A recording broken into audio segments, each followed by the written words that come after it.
Russia demanded that a spy held in Germany be freed in exchange for Paul Whelan. Russia refused to release Paul Whelan alongside Brittney Griner unless a former colonel from Russia's domestic spy organization currently in German custody was also released as part of any prisoner swap, U.S. officials told CNN, even as the U.S. offered up the names of several other Russian prisoners in U.S. custody that they would be willing to trade. The U.S. was unable to deliver on the request for the ex-colonel, Vadim Krasikov, because he is serving out a life sentence for murder in Germany. CNN first reported exclusively in August that the Russians had requested that Krasikov be released along with Viktor Bout, a Russian arms dealer who was serving a 25-year sentence in the U.S., in exchange for Whelan and Griner. U.S. officials made quiet inquiries to the Germans about whether they might be willing to include Krasikov in the trade, a senior German government source told CNN earlier this year. But ultimately, the U.S. was not able to secure Krasikov's release.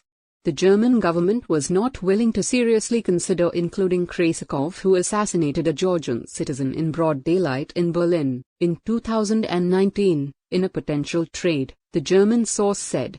The U.S. made several other offers to the Russians, sources said, to try to get them to agree to include Whelan in the swap.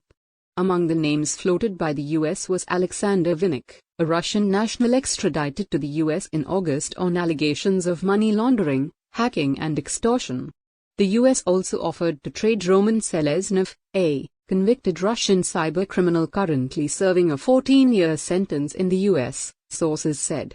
A lawyer for Seleznev did not immediately respond to a request for comment. Frederick Bout, a lawyer who represented Vinnik in France before his extradition to the U.S., told CNN on Friday that he was not aware of any current discussions between Moscow and Washington over including Vinnik in a potential prisoner swap.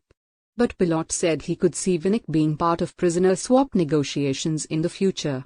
They, Vinnik and Whelan, make part of the possible candidates for the next swap, Bout said in a text message to CNN.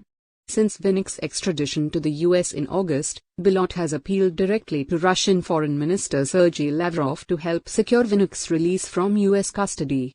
But, ultimately, the Russians indicated they would only be willing to trade someone they considered to be a spy, Whelan, who was convicted on espionage charges in 2019, for one of Russia's own spies, Krasikov. The National Security Council declined to comment.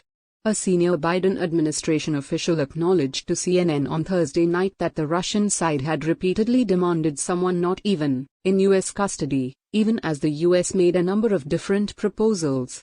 In the end, the Russians kept asking for the same thing that the U.S. could simply not deliver on. The official said, "We have shown an openness to talk about that which is actually available to us and gotten only in response a demand for something not available to us," the official said, reiterating that the Russians refused what had been offered to secure the release of Whelan.